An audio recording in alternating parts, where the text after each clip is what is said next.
So what's up? Kamusta? Ayos ba tayo dyan? So nandito tayo ngayon sa may Rusi, Malolos branch. Ito yung Malolos na papuntang Baraswain. So hindi ko rin alam kung eksakto. Okay, hindi ko alam kung anong eksaktong Malolos branch to. Pero ito yung papuntang Baraswain Church. So sa lahat ng mga naghahanap ng update para dito sa may Rusi Ultra 125, available po rito ng kulay yellow. Okay, alamin natin yung presyo at yung specification kung sulit pa rin nga ba ngayong 2026. Bagong taon, bagong motor. So, umpisa na natin, walk around na natin. Ayos na ayos siya.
So okay na mga best no, ngayong 2026, okay, nakita na rin natin yung kulay yellow. So last time kasi naghahanap ako ng kulay yellow. Di ba kasi yung kulay yellow na nakita natin dati, parang may pagka-green siya. Kaya ngayon meron akong nakita dito sa may Malolos branch papuntang Baraswain to. Okay, hindi ko lang din sure kung ano yung eksakto na location nila. Pero papuntang Baraswain to. Okay, tapos paglabas naman yung tulay. Okay, so naman. Thank you po. So, ayan, ito yung ano nila. Okay, Liang Outlet. Okay, Malolos Liang Outlet.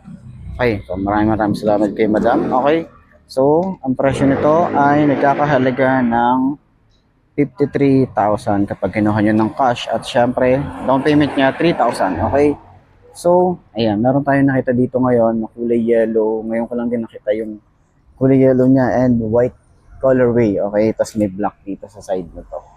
So, ayan, sa mga naghahanap at nagtatanong, okay, so ito, hindi pa siya FI. Okay, sana dito sa may Ultra ay maglabas din sila ng FI para at least sa mga gusto ng FI, gusto rin ng carb, meron tayong option pagdating sa ganitong motorcycle. Kasi syempre, meron may mga gusto nito, pero dahil nga natataasan sila or na aano sila sa consumption ng fuel, gusto nila FI. So, sana maglabas din si Rusi na ganitong FI. Okay?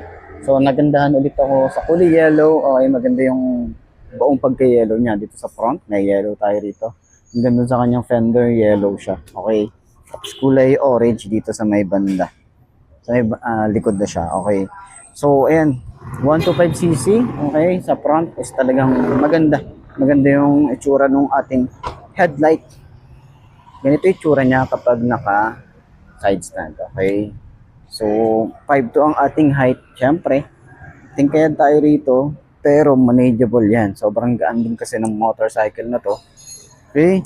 Turning radius niya malawak din yan. Ayan. Sa shock, okay, ito, maganda yung dito.